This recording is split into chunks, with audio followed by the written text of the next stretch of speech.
So another Andy B 2-minute video. And I've been thinking a little bit about holidays, about resting, downtime. What does the balance between work and rest look like? What should it look like? What should we be doing on holidays? Because Joe and I have just done another podcast episode of Marriage Matters, looking at work hard and play hard. How do you balance between working and playtime? How do you balance that? If you've got different excitements, maybe you like the desert and hot, dry, arid places, and the other person likes the snow. Well, you're going to have to come to a compromise of some sort where you can both be happy. So that's what we're looking at. But this got me thinking about our time, because we think about tithing, we think about an Old Testament method that was used to give to God, give to the temple, give to the priests, and it was a tithe. You gave 1/10 of your earnings. If we move on to the New Testament, now it's not just giving 1/10. It's a good starting place, but it's not all we're supposed to do. We don't just religiously hand across 10% of our earnings.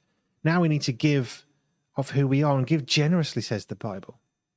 But actually giving money is one thing, giving of our harvest is another. But actually giving of our time is something that perhaps we're like, oh, this is my time.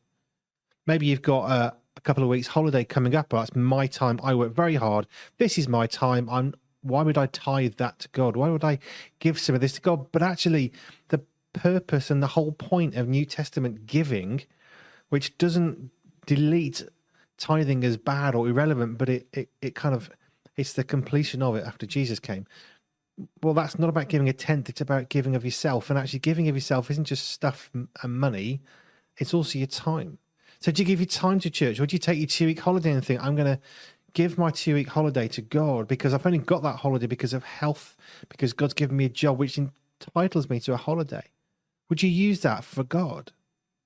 So it got me thinking about how we give money, but would we be quite so generous with our time, with our well-earned 2-week break? Would you sacrifice some of that to serve in your local church? I don't mean an hour of an evening. I mean, give them 3 or 4 days. Or could you do that? Maybe God's prompting you to do just that. Maybe it's not the local church. Maybe it's a national church or the global church. You go off and you help in a mission field somewhere for a week. Just a thought.